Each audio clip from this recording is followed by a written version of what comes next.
All right, let's go ahead and get started. Welcome, everyone, to another DevTest Community webcast, and thank you for joining. Today, our topic is going to be what's new in CA Test Data Manager 3.8. We have the TDM product team on today to present some new features to you, as well as provide some demos. If you have a question as we're going through the session, please feel free to enter it into the Q&A box in the bottom right-hand corner of your screen. Also, at the end of the session, we'll be opening the line up for any verbal questions. So if you have a question that you feel would be better reserved to ask over the phone, you can hold it until the end when we'll open up the line. I'm now going to hand the call over to Abhijit Mugali. Take it away, Abhijit. Hey, thanks, Melanie. Can you hear me and see my screen? Yep, we can see you. Oh, great. Good morning, good evening, depending upon the part of the world you are dialing in from. My name is Abhijit Mugali, and I work for the TDM product management team. And today, with me on the call are Rama and Wilfred from the product management team, and Shesha from the engineering team. And today's topic is like what's new in TDM 3.8. So TDM 3.8 was G8 sometime early this month, and the goal of this particular release was to essentially further our end-to-end data generation capabilities. So this starts all the way from registration of different types of objects, creating data generation rules, and finally enabling them for tester self-service. So on today's call, we are going to be talking about a few things. The mandatory legal statement before we get on to the agenda. So the call is kind of split into three halves. The first part, I'll be talking a bit about our new enhanced UI, which takes a project version-centric view. I'll also be talking about some incremental capabilities which we have added in the product, including support for GTXL, XSD column validation, and addition of variable support in the TDM portal.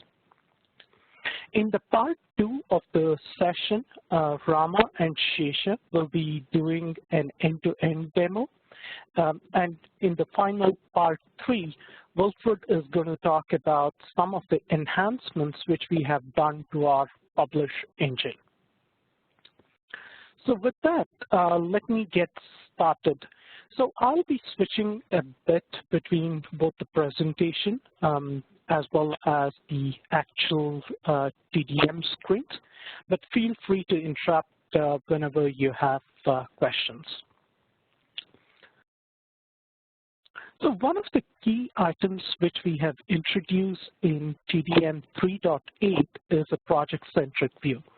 So if you have used any of our SV product, you might have seen that the project can be set across the application. And we have applied a similar construct to the TDM. So in here, as you log on to the UI, like I have done, you can see that there is a drop-down to set the context of a project and a version. So once you set this, all of the activities which you do within the TDM portal act as part of this particular construct. For example, when you create a new registered object, that's done as part of that particular project/version. Similarly, for creating of a generator, which acts in that particular project version combination. The only difference is in the self-service catalog, wherein essentially you can elect to view across all of the projects, or you can just select the self-service catalog items applicable to the selected project. So within this dropdown, you also have the ability to view the recent projects, as well as the ability to search across the projects which you have registered with the repository. We do have a refresh wherein essentially any project permissions that get added when you have logged on to the portal get refreshed, and you need not log in and log back to the portal to get access to those particular projects. We have both the capability to add new projects within the new project management screen, and that can be accessed using this gear icon. Here you have the ability to create a new project, which is similar to what you had in previous version. Also, you can have the ability to add new versions for an existing project, and that pretty much works similar to what you had previously.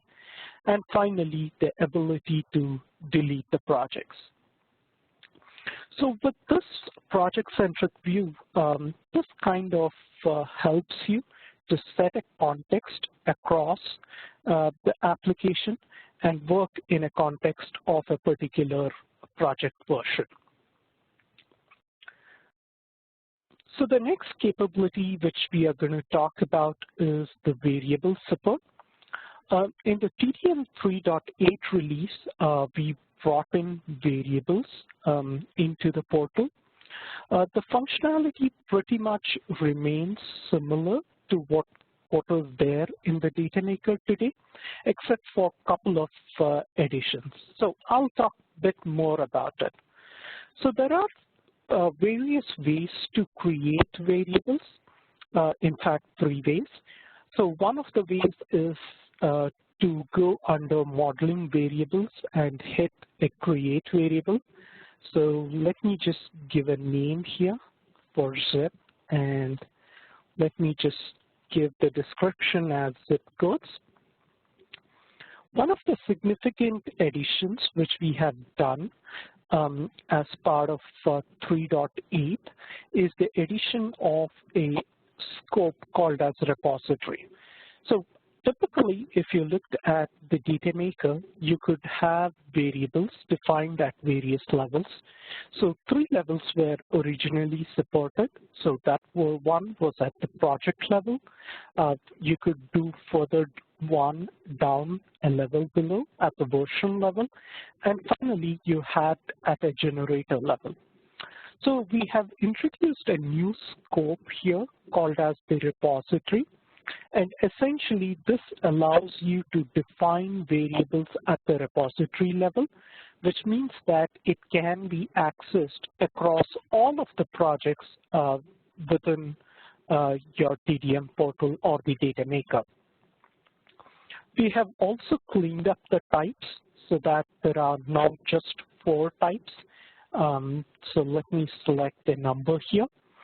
The display types includes the display types which are supported in the Data Maker. So for the zip codes, let me hit a drop-down list. Similar to Data Maker, you can use the rich set of Data Painter functionalities to define your drop-down list.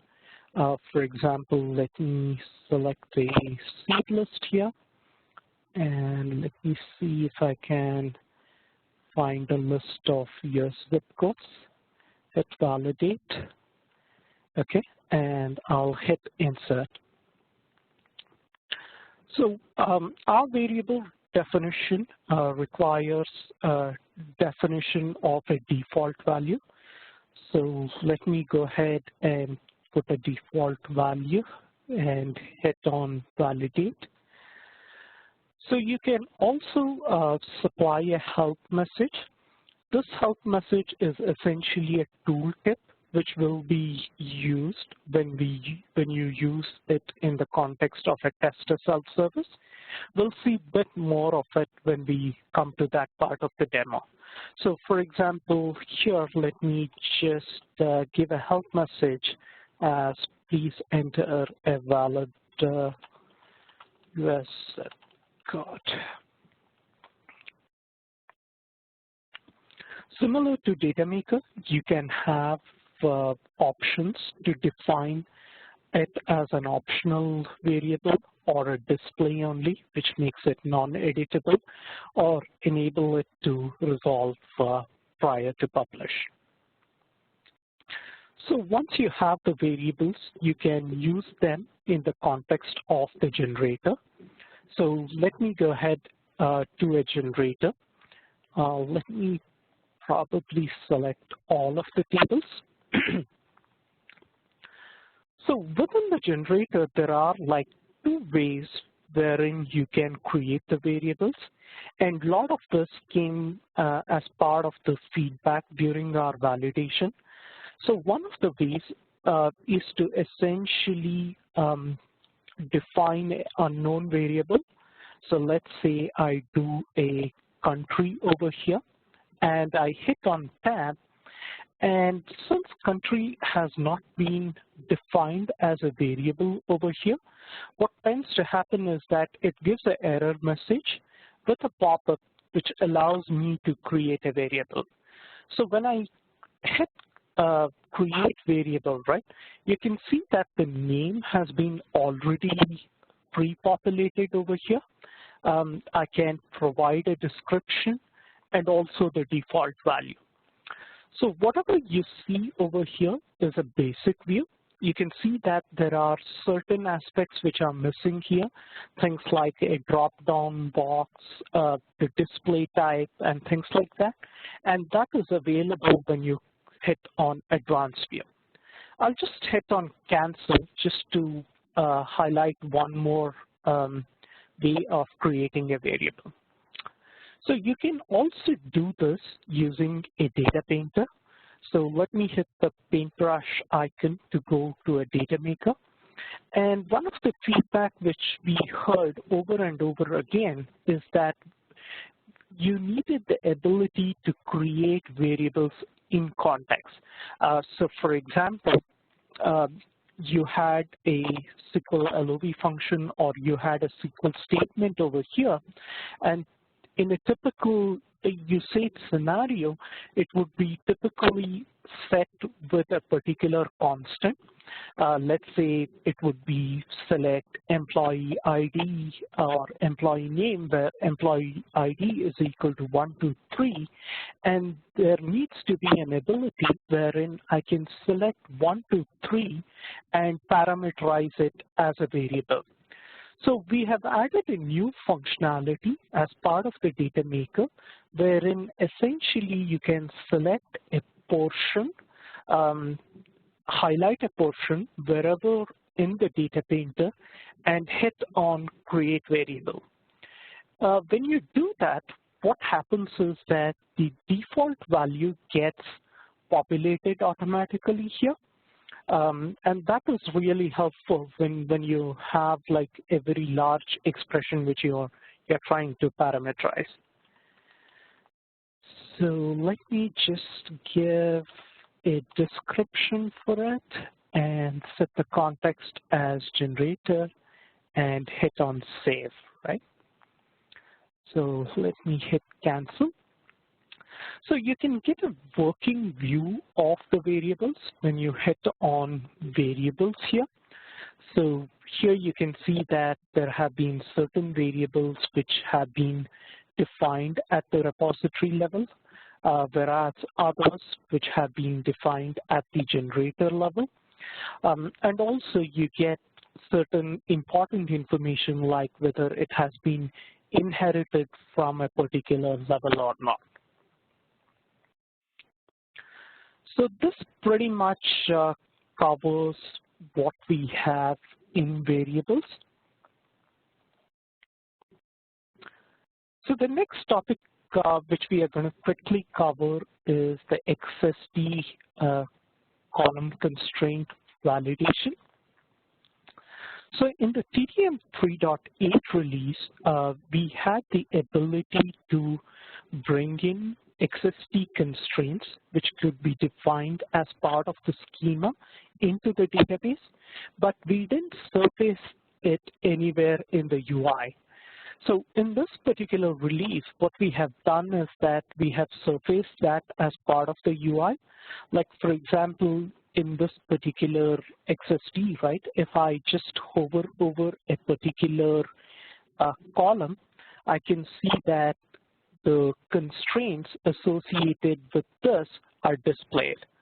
These are further displayed when I drill down into the data painter. So for example, here for the part number, it says that the data type is string, it cannot be nullable, and it uses a pattern which is defined over here.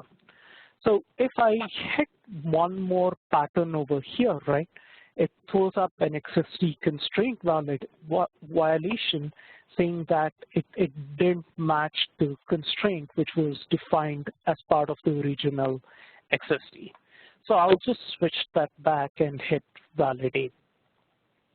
So this kind of helps you to define data generation rules that meet a particular XSD constraint.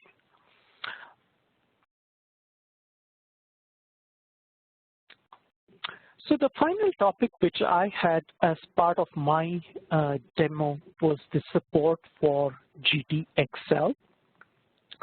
So GTXL is essentially used as part of our overall data generation for COBOL copybook. So this is this slide essentially kind of gives you an overview of the overall picture of how do you generate multiple COBOL copybooks. So typically you would have like a COBOL copybook on a mainframe system, which you FTP to a distributed system. Then you use a utility called as a copybook parser, which converts it into a set of CSV files. We have a load CSV macro, which essentially takes these bunch of CSV files and converts it into a GTXL. This GTXL can be registered either in the data maker or the TDM portal. Then you could define data generation rules against it, import data to help with your data painter functions, and finally publish to a set of fixed file functions, which would be essentially a set of ASCII functions, which again, there is one more utility to convert it back to EBCDIC, and finally you FT back to the mainframe system. So in this entire process, the ones which are highlighted are the ones which we have moved into the TDM portal.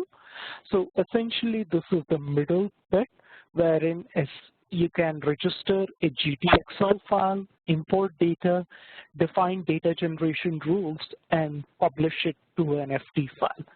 Still, you have to do the pre-process, which is the COBOL copybook parser thing, where it generates a set of CSV and AFL files, as well as the post-process, which is the conversion from ASCII to EBCDIC outside of the TDM portal. So the GTXL registration is very much similar to your CSV registration. I'll just quickly talk about it. So I can go to an object and I can register a new object. So herein I have, sorry about that, a object type called as GTXL. So let's say if I'm doing a COBOL copybook, I can select this. One of the key aspects of a GTXL is that it has a header section and a trailer section and the data generation section. So those kind of get highlighted when I register a GTXL. So I'll go ahead and register a GTXL. As part of this, I can also import data into this. So I have some sample data which I'm going to import into this and hit import. And the process is pretty much similar when I do for a data generation, right? So I go ahead and do the data generation, and finally I publish it into a set of FT files. So that pretty much covers my portion of the demonstration.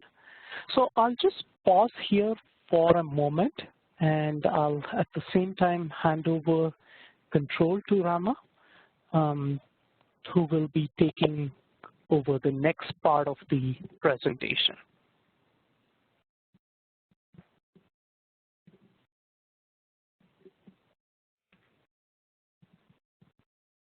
I think, Rama, there are no questions at this moment.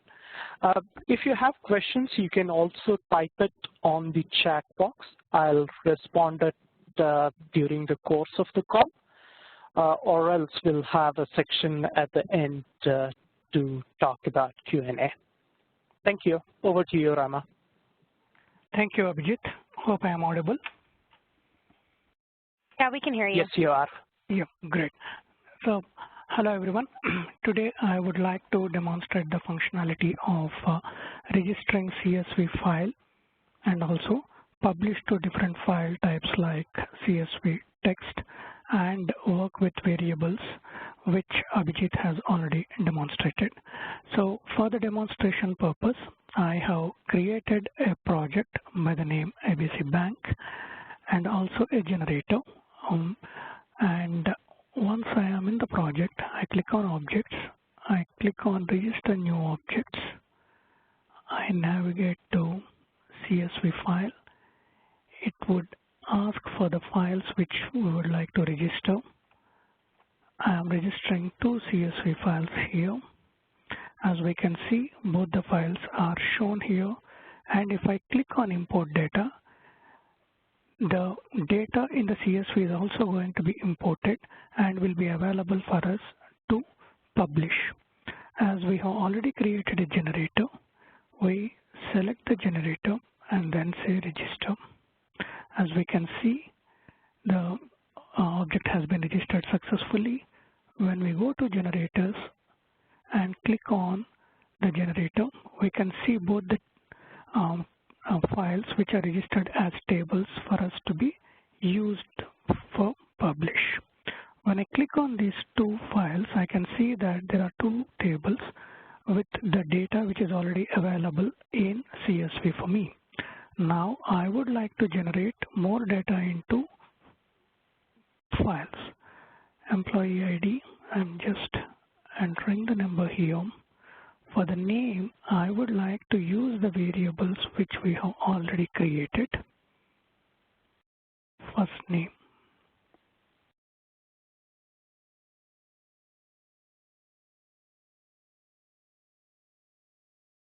Please note that these variables are created at project level, as we can see here.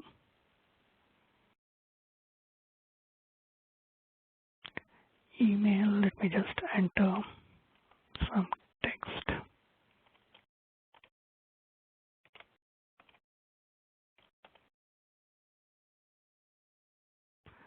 Phone number, I would like to use the variable that has been created.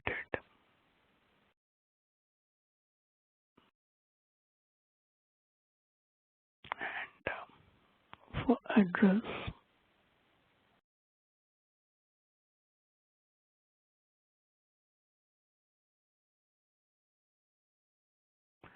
I am using the variables that were created. Employee ID, I would like to actually refer to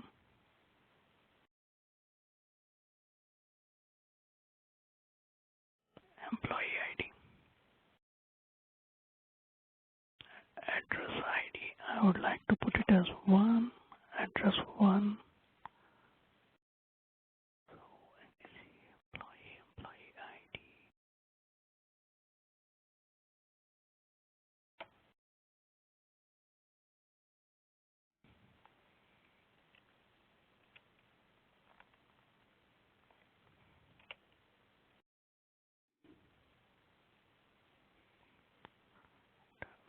Address 1.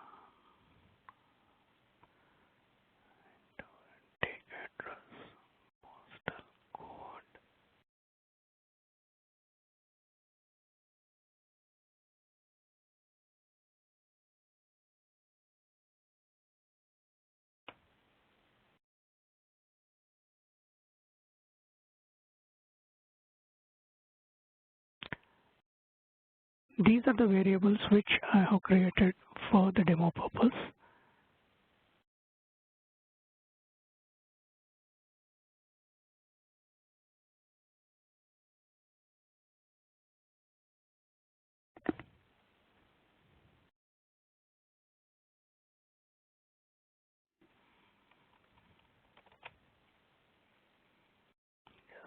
I will go to publish. There are two tables which I would like to publish into our two files. Now I'm going to say publish to file, CSV type. We can see the variables which have been used for us to select. Now if I want to change the value, I can actually change the value here. Okay. Now this is going to pick up the value as Nevada, and then I would say publish.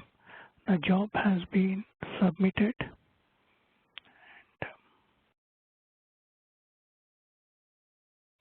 There is some lag in my system due to some network lag.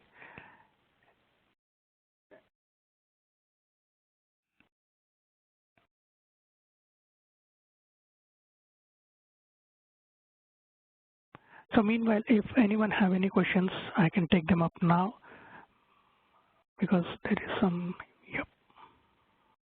Again, if you have any questions, you can enter them into the Q&A box in the bottom right-hand corner of your screen, or you can click #6 on your telephone keypad to unmute yourself if you'd like to ask a verbal question. So it has created two files with the data that we have used as variables and the details that we have provided.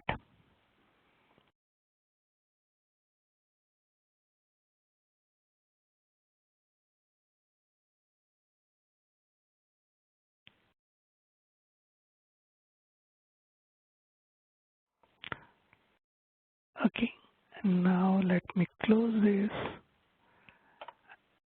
and go to generators, and when I would like to publish this without adding anything, but here I would like to actually show the functionality of variables where we can actually save the variables. Okay, variables, default values, or we can send the variable values and then to a file, save as,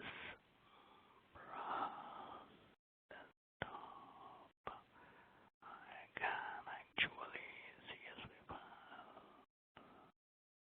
do it to, I saved it. Now I would like to make a change to the file. We can see this.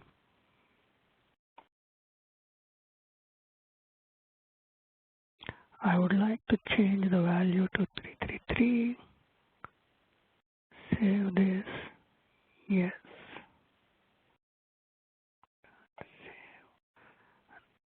Here in this publish, when I do this, I would like to actually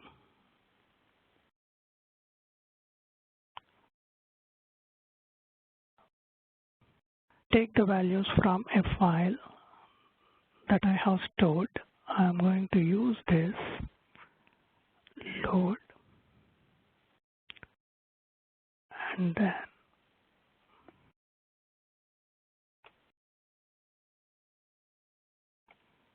I would like to publish.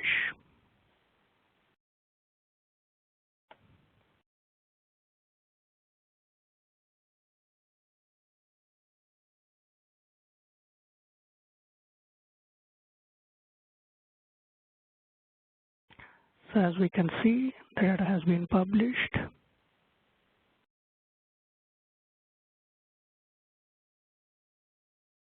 With the value that I have changed. If the variable value is not changed, then it would take the default value or the value of the variable that has been resolved before. If the variable value is changed, then it would take the newly changed value for that particular variable while executing the publish. In the same way as we have registered the CSV files, we can also unregister them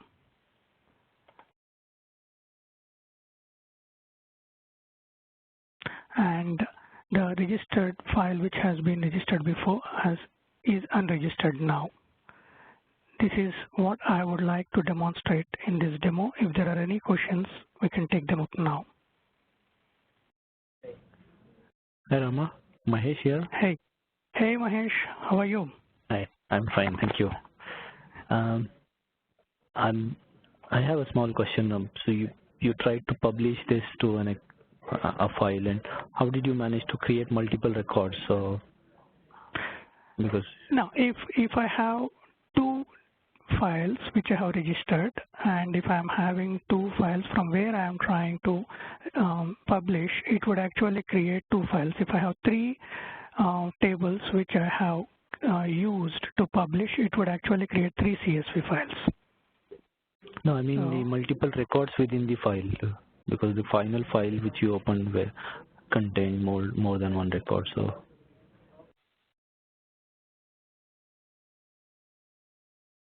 okay, let me check that. open the Explorer and the CSV file, you would probably see more than one record.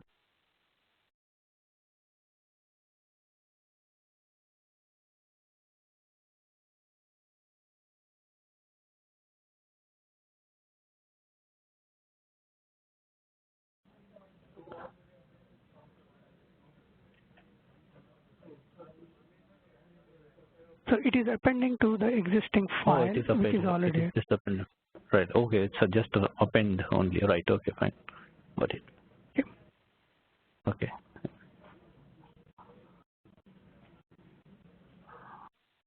Extending this to self-service. How do we portal? Pardon? To show this, how do we generate this?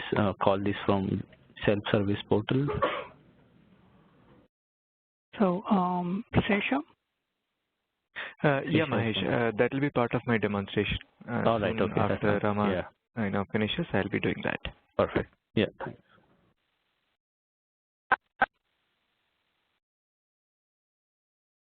Okay, if there are no more questions, I would like to hand over it to Sesha. Yeah, Rama, can you please make me the presenter? Yes, please.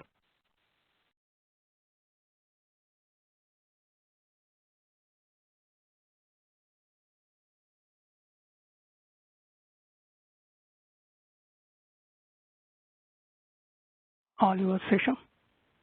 Okay, so mainly I'll be presenting about the Publish Actions UI, which is a GA feature, and we have some other features as well. Let me start sharing my screen, which has the latest content.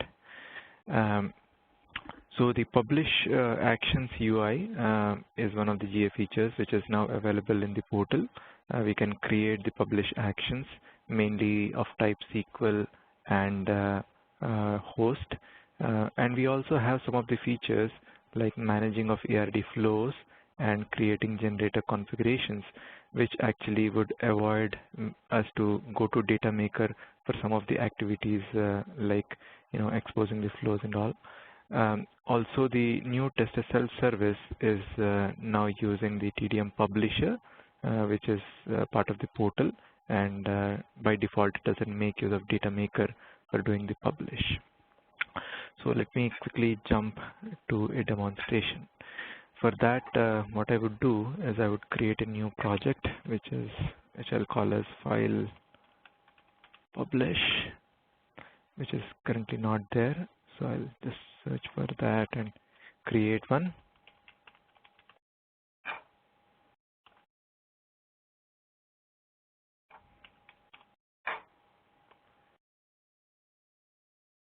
So now I have the project. Let me search for the project over here, which I just created.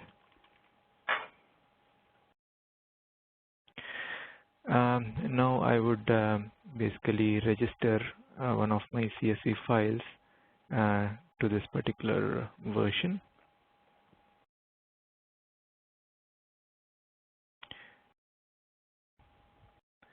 I have a simple CSV file, which I call it as default values. It's a name value pair kind of a CSV. So let me register that. And if I go to the generators and create a new generator called as publish.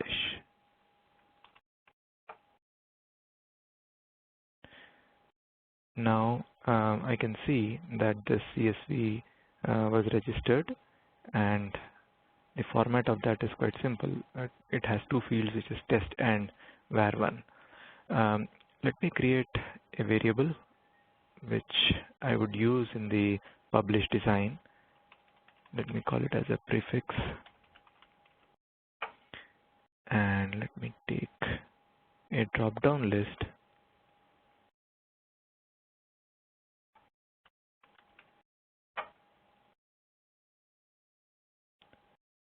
and let the drop-down have two values, maybe in and out kind of a thing. I'll insert that and the default be in. Now let me go back to the publish and add certain design to it. Let us say the name just is a sequence of numbers starting with 1, and let the second one be based on my variable and a random number. So let me go back to the data painter and use something like a rand range, which ranges from 1 to 100. So this is my simplistic design, which I could use to really publish. Now, if such a publish needs to be exposed to the test as self-service, then previously what I used to do is go to the data maker and create certain default publishes which act as my configuration.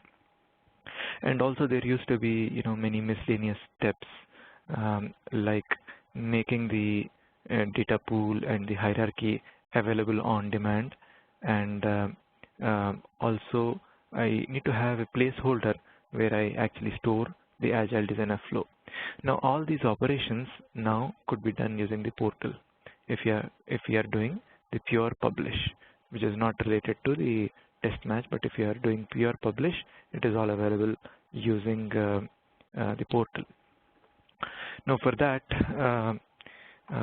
let me first cover some aspects of the action and then move on to the test as self-service aspects. Now actions are available for every generator. We can create two types of actions. That is mainly the code type, which is of type host or SQL. So, and let me just demonstrate one of the host type. Let me give netstat. So this particular host action, I can save it, and it comes in the inactive actions, because if you see, I haven't selected any pre or post. If I want this to be executed in pre, I can just move it so that it moves appropriately. And if it needs to be part of both pre and post, so I can select like that. So during the publish pre as well as post publish, this will get executed. Now we have one thing which I would like to highlight over here. By default, the host actions are disabled.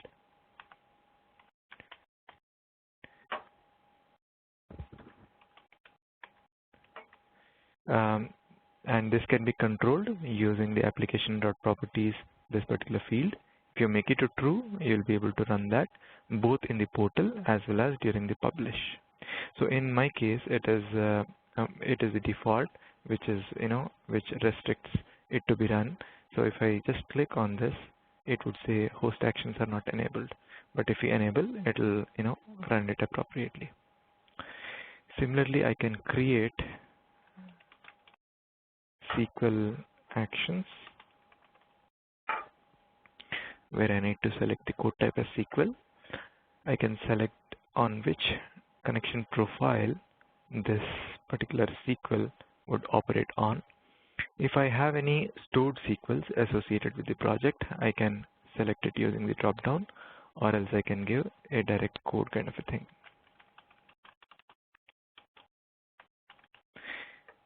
So something like this can be given, and I can have a success required, success criteria, and something like if it yields, let us say, more than 10, it is a success.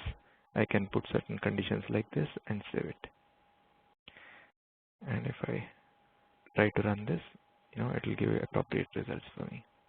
So these are the basics of how you can create the actions in the portal. Mainly now it is limited to host and SQL actions. Now coming back to the generator and making it available for the tester self-service. So let me introduce the concept of configurations. It is very much similar to the default publish, which used to be available in the data maker. So let us say I want to create two configurations. One configuration saying, I need to publish into CSVs, and the second one publish into a text file, which is nothing but a tab delimited file. So let me say to CSV as first configuration.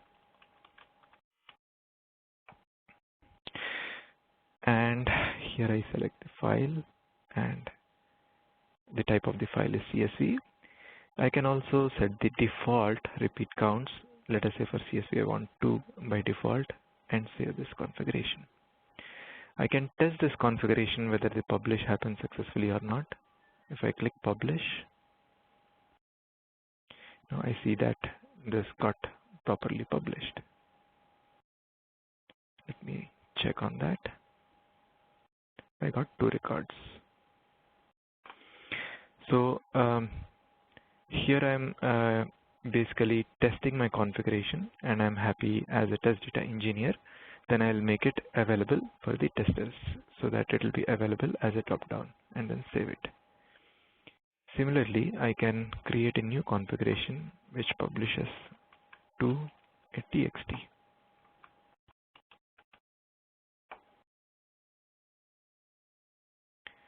And let me give repeat count as 4 over here, and then save it.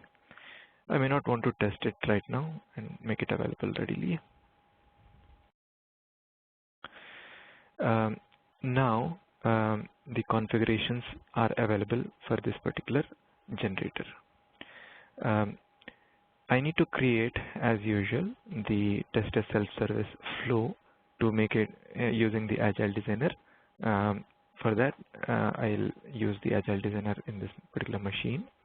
There is a checkbox for the generator which says available for self-service.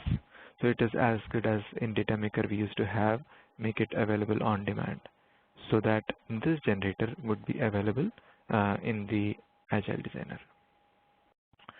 So let me create a new flow which is called as publish files.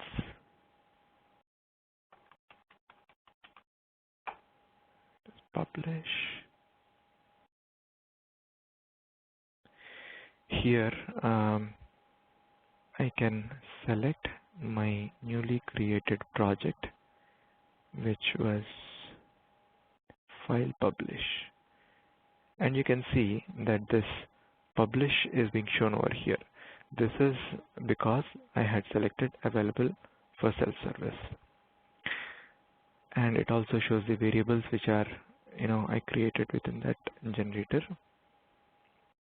I can save this and also save this flow. By default, again, in the publish file publish project, you can see a placeholder called as TDM FS, where and there is a placeholder to save the Agile Designer or the ARD flows. So this is the default which is provided. Now, if you see, there is one menu item called as the self-service flows.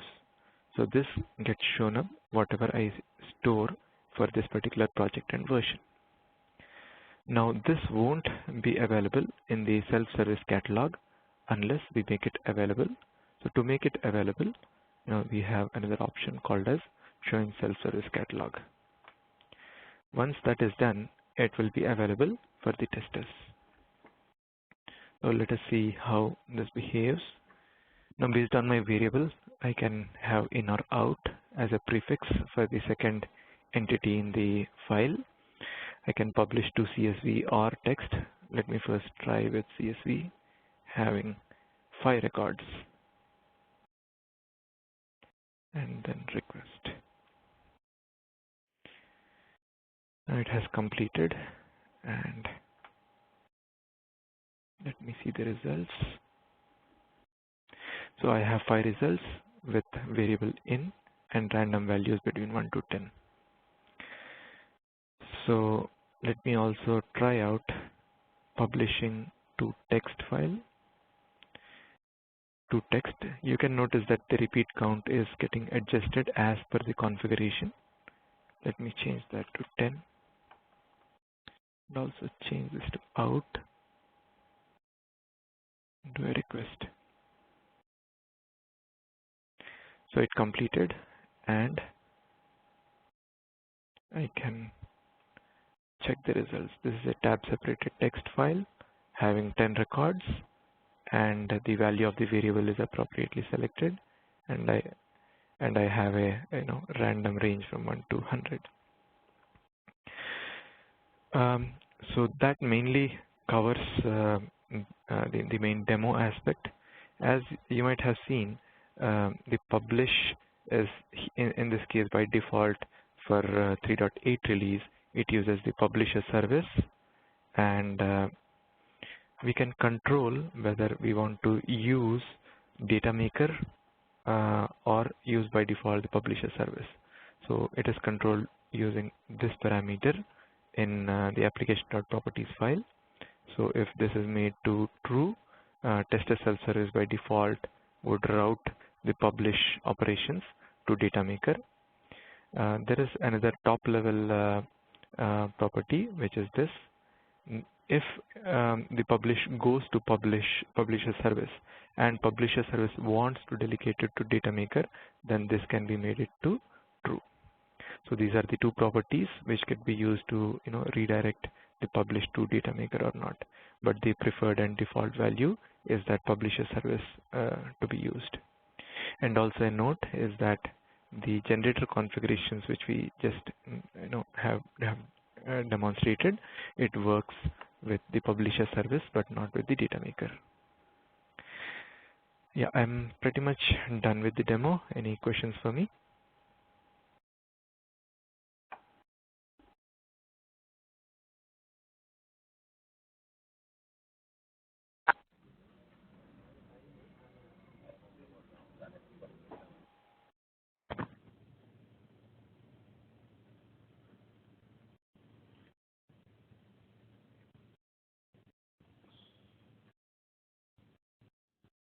I hope there are no questions.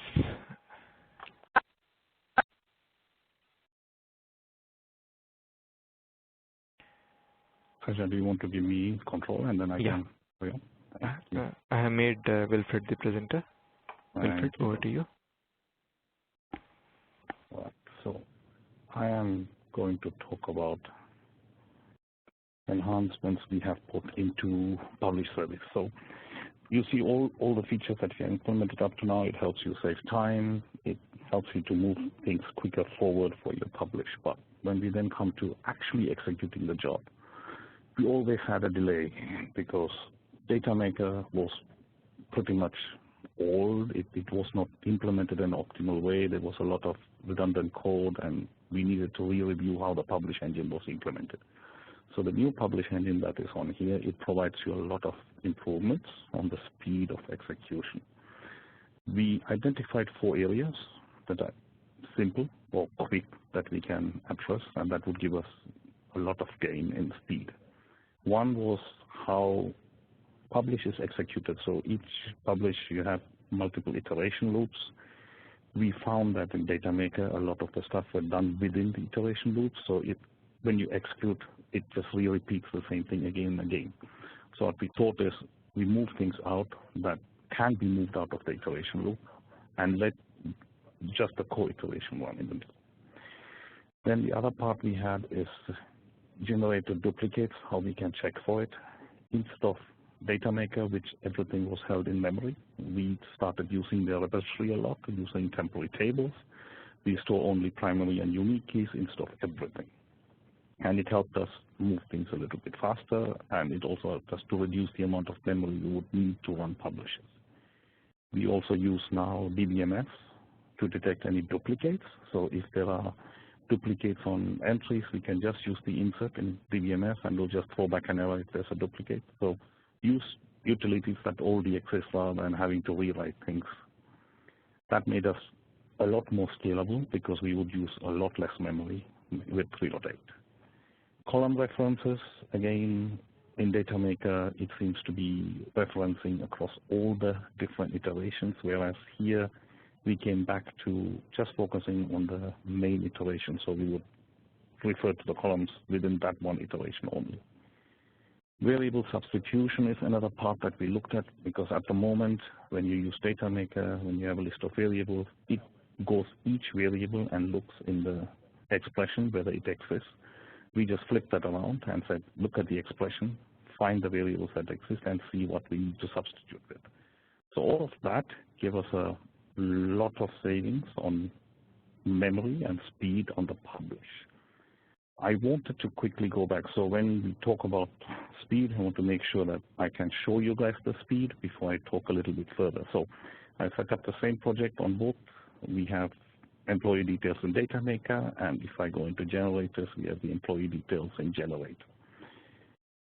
Both of them I will kick off so we can publish from DataMaker. We will go to CSV to make it easier.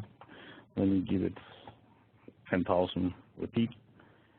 Run the publish. It starts executing. I can do the same thing from Portal. We have all of that. We do 10,000. We publish to CSV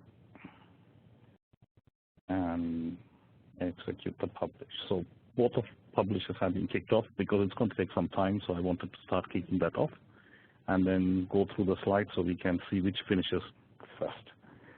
So in the past, so we did some analysis with 3.8 just to see, and I don't want to just show you numbers, so I want to show a demo that it works better. So numbers are here. You can see the more the repeat count, the better Portal performs. You can see we are going from 1 hour, 14 minutes to publish to 5 minutes.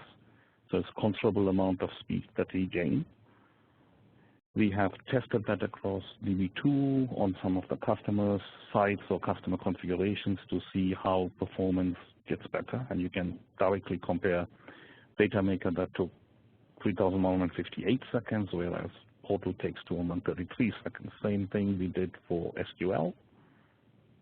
So we compared both of them. Again, you can see 2,366 seconds to 229 seconds. So there's a considerable amount of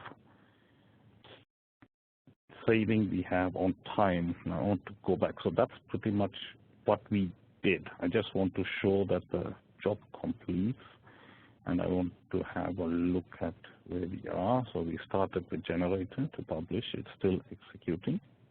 It takes about 3 minutes there. DataMaker, I can say 1, 2, 3. Still will run. This is still executing.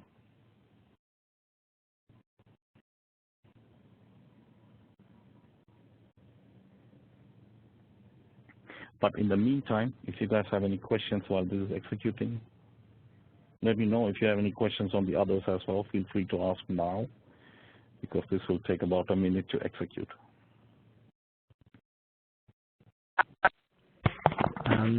Hi, well, great. This is Mahesh. Hi. Hi.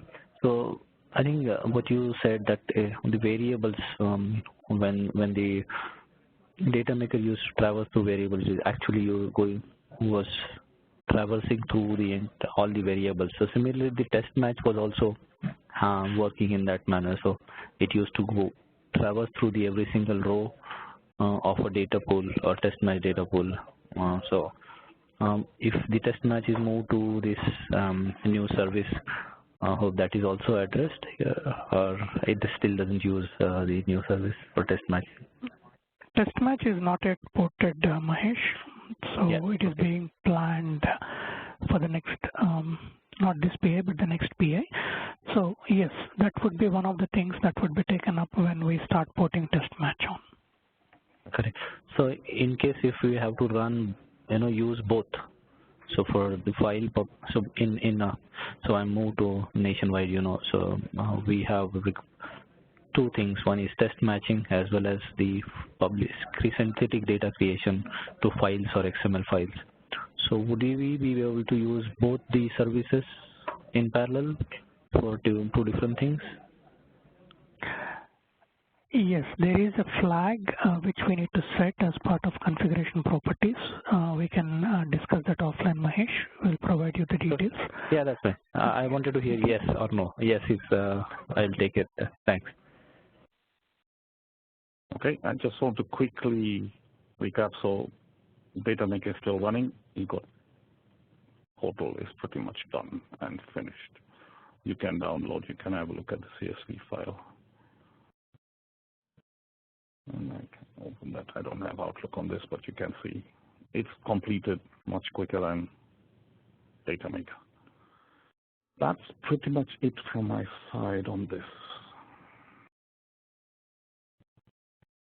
Melanie, do you want the control back?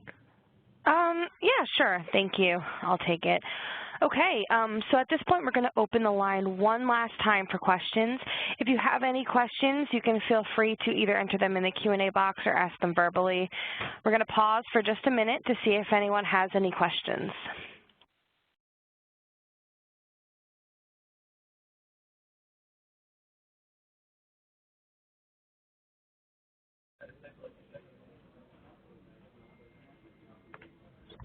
So this is Mahesh again.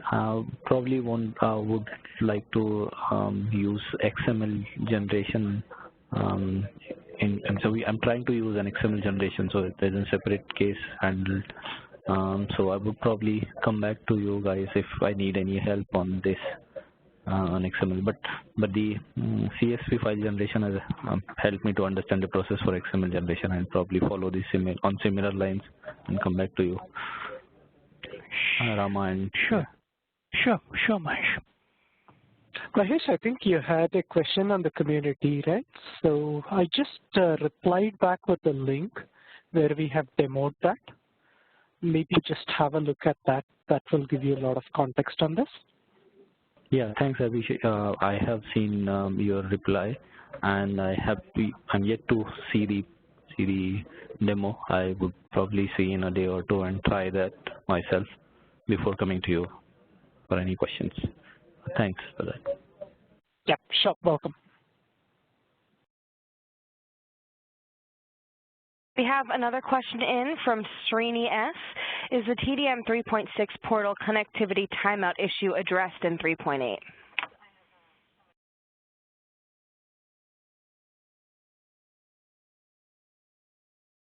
Rama, do you want to take that up? That's probably to do with setting the timers. I think the fix that Saradi has given should be available as part of 3.8.